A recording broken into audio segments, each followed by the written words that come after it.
అయ్యా 2000 సంవత్సరాలుగా బానిసలుగా బతికినటువంటి తెలంగాణ గడ్డ మీద అంగుళం భూమి లేకుండా రేగడ మట్టిలో సల్లబోసుకొని తిన్న నా జాతులు గంజినీళ్లలో ఉప్పు అడిగితే నరికి చంపినటువంటి ఈ ఫ్యూడల్స్ మళ్ళా తెలంగాణ రాజ్యం ఏర్పడితే వీళ్ళ కోరలు పెరుగుతాయి. ఇక్కడ రాజకీయ ప్రాతినిధ్యం లేదు, భూమిలో భాగస్వామ్యం లేదు, రాజకీయ అధికారం లేని 90% మంది బీసీ ఎస్సీ ఎస్టీలు ఇక్కడ ఈ రాజ్యం వస్తే ఎట్లా బతుకుతారు? వీళ్ళకి ప్రత్యేక రక్షణ చర్యలు కావాలి కదా. ఒక్క హైదరాబాద్ ఎగిరిపోయితేనే చంద్రబాబు నాయుడు స్పెషల్ స్టేటస్ అడిగినప్పుడు 2000 సంవత్సరాల బానిసలు ఇక్కడ భూస్వాములతో మేము ఎట్లా బతుకుతాం? కాబట్టి మళ్ళీ కేంద్ర ప్రభుత్వం ముందు, ఈ దేశాన్ని పరిపాలించే ప్రధాని మోడీ ముందు, బీజేపీ పార్టీ ముందు, కాంగ్రెస్ ముందు, బీఆర్ఎస్ ముందు, మొత్తం ప్రపంచాన్ని, రాజ్యాన్ని, తెలంగాణని, భారతదేశాన్ని పరిపాలిస్తున్న పాలక వర్గం ముందు, అయ్యా ఆనాడు అంబేద్కర్ రిజర్వేషన్స్ ఎట్లా అడిగిండో, రిజర్వేషన్స్ అడిగినంత మాత్రాన అడుక్కున్నట్టు కాదు, అది ప్రాతినిధ్యం, ప్రతి దాంట్లో ప్రాతినిధ్యం వెనుకబడ్డ వర్గాలకు కావాల్సింది. ఇదే తెలంగాణలో నేనేం కోరుతున్నానంటే special government status BC SC STs. ఇది ఏమిటి? దాని వివరం ఇస్తాను సార్. దాని వివరం ఇస్తాను. చాలా ముఖ్యమైన ఇంపార్టెంట్ సార్. ఇక్కడ మీకు స్పెషల్ స్టేటస్ 9th షెడ్యూల్లో పెట్టి భారతదేశంలో అనేక రాష్ట్రాల్లో భౌగోళిక ప్రాంతాల సమస్యలు వచ్చినప్పుడు, వెనుకబాటుతనం సమస్యలు వచ్చినప్పుడు, ఆ రాష్ట్రాల్లో ఉత్పన్నమైన భయంకరమైన ఆర్థిక అసమౌతల్యం వచ్చినప్పుడు, పేదరికం వచ్చినప్పుడు, వాళ్ళ ప్రత్యేక సంస్కృతి రీత్యా ప్రత్యేక చట్టాలు వచ్చినాయి. దానికి ఒక స్పెషల్ స్టేటస్ పెట్టి 9th షెడ్యూల్లో ఫిక్స్ చేస్తే కోర్టుల పరిధిని దాటి రక్షణ చర్యలు వస్తాయి. కోర్టులు కూడా దాన్ని ఏం చేయలేవు. అలాంటి 9th షెడ్యూల్లో అస్సాంలో ఒక ట్రైబల్ జాతులు, ఒక అణగారిన వర్గాల జాతులు 9th షెడ్యూల్లో వాళ్ళ యొక్క స్పెషల్ స్టేటస్, వాళ్ళ ఉన్న అణగారిన వర్గాలు చట్టాన్ని తెచ్చుకున్నారు. దాని ద్వారా ఏం జరుగుతుంది? భారత రాష్ట్రపతి కేంద్ర పార్లమెంటు ద్వారా వాళ్ళకి ప్రత్యేక హక్కులు వస్తాయి. విద్యని వాళ్ళే వాళ్ళకి ఎడ్యుకేషన్ వాళ్ళ చేతిలోనే ఉంటుంది, వైద్యం వాళ్ళ చేతిలోనే ఉంటుంది, కొంతవరకు ఎంప్లాయ్మెంట్ వాళ్ళ చేతిలోనే ఉంటుంది, వాళ్ళ గ్రామాల్లో రోడ్లు, చిన్న చిన్న వీధి లైట్లు అది వాళ్ళ చేతిలోనే ఉంటుంది, వాళ్ళ సంస్కృతికి సంబంధించిన ఏమైనా చట్టాలు ఉంటే జ్యుడిషియరీ కూడా వాళ్ళ చేతిలోనే ఉంటుంది. ఇలాంటి ఒక స్పెషల్ స్టేటస్ వాళ్ళు తెచ్చుకున్నారు. ఆ స్పెషల్ స్టేటస్కి కేంద్ర ప్రభుత్వం నుంచి 1,00,000 కోట్లో 50,000 కోట్లో రాష్ట్రానికి పంపి, రాష్ట్రంలో గవర్నర్ దానికి చైర్మన్గా ఉండి ఒక కౌన్సిల్ ఏర్పాటు చేస్తారు. ఈ కౌన్సిల్లో ఏ పీడిత వర్గాలు అయితే ఉంటారో ఆ పీడిత వర్గాలు ఆ కౌన్సిల్లో సభ్యులుగా ఉంటారు. అంటే అది గ్రామ స్థాయి వరకు ఆ కౌన్సిల్ ఉంటుంది. గ్రామంలో కౌన్సిల్, ఆ గ్రామంలో బీసీ ఎస్సీ ఎస్టీ పేదలు ఉన్నారు కదా, ఆ పేదలంతా ఆ గ్రామంలో ఉన్న హాస్పిటల్ని వాళ్ళే పరిపాలించుకోవాలి, ఆ గ్రామంలో ఉన్న స్కూల్ని వాళ్లే కాపాడుకోవాలి, ఆ గ్రామంలో రోడ్లని వాళ్లే వేసుకోవాలి, ఆ గ్రామంలో చిన్న చిన్న ఎంప్లాయ్మెంట్, వాళ్ళకి సంబంధించిన కుల వృత్తిలో ఎంప్లాయ్మెంట్, ఆధునికంగా అయినటువంటి పనిముట్లో టూల్స్, ఆ గ్రామంలో ఉపాధిని వాళ్లే చూసుకునే ఒక స్పెషల్ బడ్జెట్, దానికి ఒక ఆఫీసర్ ఆ స్పెషల్ బడ్జెట్ని డిస్ట్రిబ్యూట్ చేసుకొని ఆ కౌన్సిల్లో ఆ గ్రామంలో ఉన్న బీసీ ఎస్సీ ఎస్టీలు ఆ కౌన్సిల్లో ప్రతినిధులుగా ఉండి పవర్ని తీసుకొని వాళ్ళ ప్రజల్ని వాళ్లే పరిపాలించుకుంటారు.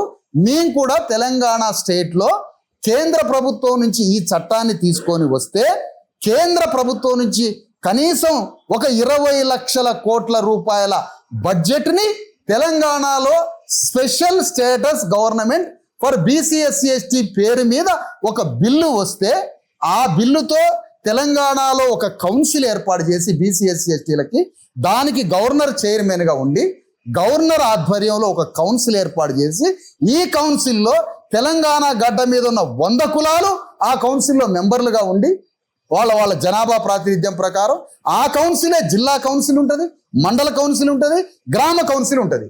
ఆ గ్రామ కౌన్సిల్కి ఆఫీసర్ ఉంటాడు, ప్రజాప్రతినిధులుగా బీసీ ఎస్సీ ఎస్టీలు ఉంటారు. ఇవాళ స్కూల్స్ ఉన్నాయి సార్ తెలంగాణలో, 30,000 స్కూల్స్ ఉన్నాయి. ఏ స్కూల్ అయినా శ్మశానం లాగుంది. తెలంగాణలో హాస్పిటల్స్ ఉన్నాయి, శ్మశానం లాగుంది. తెలంగాణలో మా చేతిలో ఎంప్లాయ్మెంట్ లేదు, శ్మశానం అయిపోయింది మా బతుకు. బొంబాయి, దుబాయ్, బొగ్గుబాయి పోయింది దొరలు కాదు, మేము పోయినాం. అణగారిన వర్గాలు పోయినారు. భీమండి పోయింది, బొంబాయి పోయింది మేము, అణగారిన వర్గాలం పోయినాం. భూములలో దిగి తీసింది మేము, అణగారిన వర్గాలు, అగ్రవర్ణాలు పోలే. ఇక్కడ మేమేం కోరుతున్నామంటే రఘు గారు, వెరీ కీలకమైన పాయింట్ ఇది, ప్రపంచానికి తెలంగాణకి చాటి చెప్పే పాయింట్. తెలంగాణ స్పెషల్ స్టేటస్ అంటే తెలంగాణ రాష్ట్రంలో special status government for BC SC ST అనే బిల్లుని పార్లమెంటులో పెట్టి ఆమోదించి రాష్ట్రపతి ద్వారా ఒక బడ్జెట్ని కేటాయించి కేంద్ర ప్రభుత్వం ప్రతి సంవత్సరం 1,00,000 కోట్లు 10 లక్షల కోట్లు స్టార్టింగ్ ఒక 20 లక్షల కోట్ల బడ్జెట్ని రాష్ట్రానికి ఇచ్చి రాష్ట్రంలో గవర్నర్ ఉంటాడు, ఇక్కడ ముఖ్యమంత్రికి సంబంధం ఉండదు. ముఖ్యమంత్రి పరిపాలన మీరు చేసుకోండి. మెట్రో ప్రాజెక్టులు, నేషనల్ హైవేలు, పెద్ద పెద్ద విదేశాల నుంచి వచ్చే లక్షల కోట్ల కంపెనీలు, అది మీరు పరిపాలించుకోండి. మా దవాఖానకి మీరు రారు, మా దవాఖానాన్ని మా వైద్య శాఖని మేము పరిపాలించుకుంటాం. మా స్కూల్కి మీరు రారు, మా స్కూల్ని మేము పరిపాలించుకుంటాం. మా ఉపాధి మీరు చూడరు, మా ఉపాధిని మేము గ్రామానికి ఒక 500 కోట్లు 20 కోట్లు 50 కోట్లు మా BC/SC ST మహిళలకి నిరుద్యోగులకు పెట్టుకొని మా వాళ్ళని చైనా పంపించి చైనాలో శాంసంగ్ టీవీలను ఎట్లా తయారు చేయాలో నేర్పించుకొని మేమే టీవీలు తయారు చేసి మా ప్రొడక్ట్ని ప్రపంచానికి అమ్ముకుంటాం. ఇది మా ఎంప్లాయ్మెంట్కి చేసుకునే పని. మా స్కూల్ని గ్రామంలో మా బడ్జెట్తో మేమే బాగు చేసుకొని ఆ స్కూల్లో మంచిగా అన్నం పెట్టి పిల్లలకి పనిముట్లు ఇచ్చి చిన్నతనం నుంచే వాళ్ళకి పనిని నేర్పిస్తాం. మా గ్రామంలో హాస్పిటల్ని మేమే బాగు చేసుకుంటాం. మా గ్రామంలో గొడ్ల ఆసుపత్రిని మేమే బాగు చేసుకుంటాం. మా గ్రామంలో రోడ్లని మేమే బాగు చేసుకుంటాం.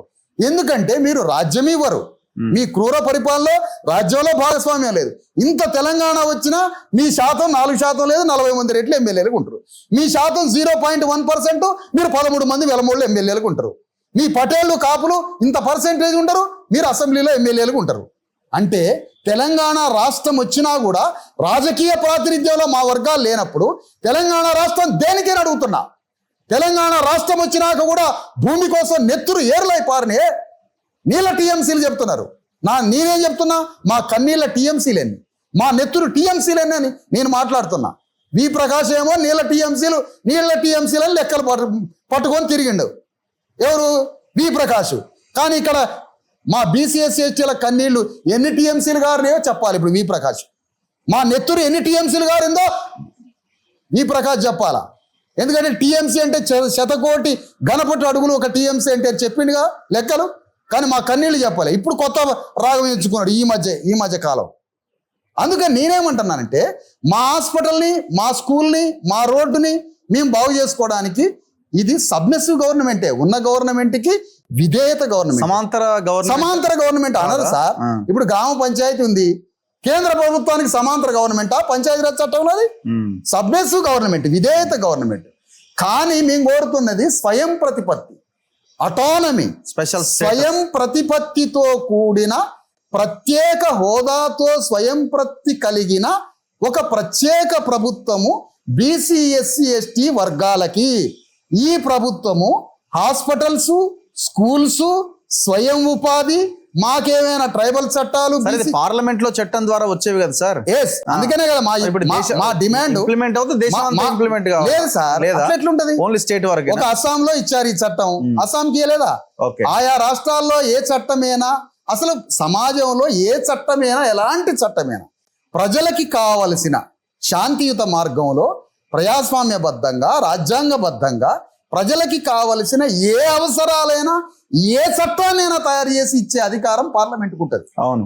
అందుకని నేనేం కోరుతున్నానంటే ఈ స్పెషల్ స్టేటస్ తెలంగాణ BC/SC STలకి ఇవ్వాలి. మా రాజ్యం కోసం మేము పోరాడుతున్నాం సార్. ఒకవైపు మా రాజ్యాధికారం కోసం మేము పోరాడుతున్నాం. రాజ్యం రావచ్చు రాకపోవచ్చు, వచ్చిన రాజ్యం ఎక్కువ కాలం ఉండకపోవచ్చు.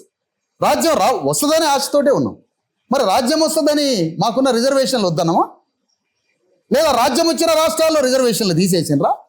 తమిళనాడులో రిజర్వేషన్ల శాతాన్ని పెంచుకున్నారు రాజ్యం వచ్చాక. రాజ్యం వచ్చినాక తమిళనాడులో రిజర్వేషన్లు ఇంకా బలోపేతమైనవి. అంటే మీరు అన్నారు ఇందాక, మళ్ళీ అడగడమేంది రాజ్యాన్ని అని. రాజ్యాంగ పరంగా ఒక హక్కులు వస్తుంటే, అంటే మా రాజ్యం వస్తుంది, మా ఇల్లు కాలుతుంది, MRO 10,000 ఇవ్వాలి, మా రాజ్యం ఉంది కదా అని ఇల్లు కాల పెట్టుకోమంటావు అనేది. మాకు రావలసిన హక్కుల విషయంలో తెలంగాణ స్టేటస్, తెలంగాణలో BC/SC STలకి ప్రత్యేక ప్రభుత్వ బిల్ అనేది కేంద్ర ప్రభుత్వం మీద మేము ప్రపోజ్ చేస్తున్నాం.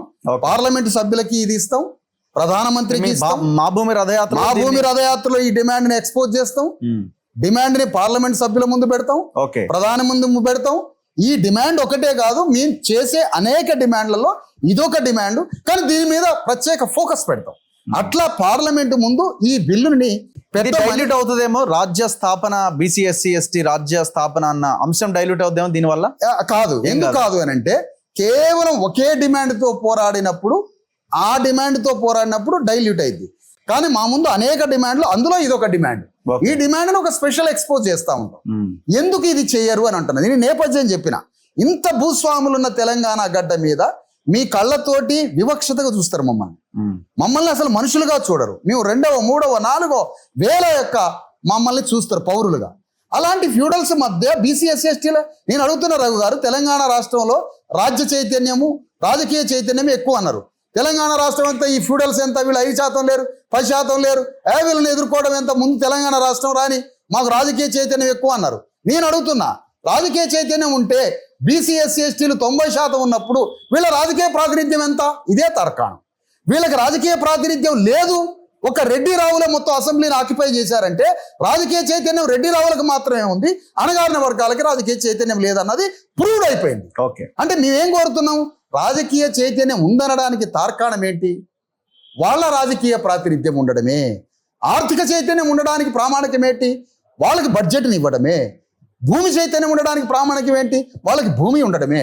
మరి తెలంగాణ రాష్ట్రం వచ్చినాక కూడా ఇంత మాయ ఎలా చేయగలుగుతున్నారు రెడ్డి రావులు? అంటే రాజ్యము రావాలి బీసీ ఎస్సీ ఎస్టీలకి, ప్రత్యేక ప్రభుత్వం కూడా బీసీ ఎస్సీ ఎస్టీలకు వచ్చినప్పుడు లక్షలాది మంది తెలంగాణ గడ్డ మీద, రాష్ట్రంలో మా ప్రతినిధులు ఉంటారు, జిల్లాలో ఉంటారు, గ్రామాలు ఉంటారు. అంటే 10,000 గ్రామాలలో బీసీ ఎస్సీ ఎస్టీ గవర్నమెంట్ ఉంటుంది. 12,800 గ్రామాలలో గ్రామ BC SC ST special government కౌన్సిల్లో మేము మెంబర్లుగా ఉంటాం. జిల్లాలో కౌన్సిల్లో మేము మెంబర్లుగా ఉంటాం. మండలంలో బీసీ ఎస్సీ ఎస్టీ గవర్నమెంట్ కౌన్సిల్లో మేము స్పెషల్ స్టేటస్ గవర్నమెంట్లో మెంబర్లుగా ఉంటాం. రాష్ట్ర కౌన్సిల్లో మెంబర్లుగా ఉంటాం. మాకు విద్యాశాఖకు వచ్చే బడ్జెట్ మా చేతిలో ఉంటుంది, హాస్పిటల్స్కి వచ్చే బడ్జెట్ మా చేతిలో ఉంటుంది, మా ఎంప్లాయ్మెంట్కి వచ్చే బడ్జెట్ మా చేతిలో ఉంటుంది. మా భూమిని పంచుకునే ప్రక్రియ ల్యాండ్ కమిషన్ మా దగ్గర పెట్టుకుంటాం. మీ మెట్రో ప్రాజెక్టులు, మీరు అమెరికా నుంచి తెచ్చే పెట్టుబడులు, మీ నేషనల్ హైవేలు, ఈ పెద్ద పెద్ద కార్పొరేట్ కంపెనీలు రేవంత్ రెడ్డి చూసుకుంటాడు, మిగతా పనులు మేము చూసుకుంటాం. ఈ డిమాండ్ న్యాయమైన డిమాండ్ని భారత ప్రభుత్వం ముందు మేము పెట్టబోతున్నాము. స్పెషల్ స్టేటస్ ఆంధ్రాకి కాదు ఇచ్చేది, అస్సాంకి కాదు, ఇస్తే అస్సాంకి ఇచ్చారు, లేదా బీహార్కి కాదు. శతాబ్దాలుగా, యుగయుగాలుగా తెలంగాణలో అసంఖ్యాక జనం 93% బానిసలుగా ఒంటి మీద చొక్కా లేకుండా గంజి దాగి 100 సంవత్సరాలు వాళ్ళ గడిలో బతికిన బీసీ ఎస్సీ ఎస్టీ జనానికి special government status for BC SC ST bill పేరుతో కేంద్ర ప్రభుత్వం బిల్లు ఇచ్చి తెలంగాణలో ఉన్న బీసీ ఎస్సీ ఎస్టీ 3.5 కోట్ల మంది ప్రజల్ని రక్షించే కన్నతల్లి ఈ బిల్లు. ఇది పార్లమెంట్ నుంచి రావాలని మా పోరాటం బయలుదేరబోతుంది. ఈ పోరాటం కూడా సమాజం ముందు పెట్టబోతున్నామని మీ ద్వారా తెలియజేస్తున్నాం.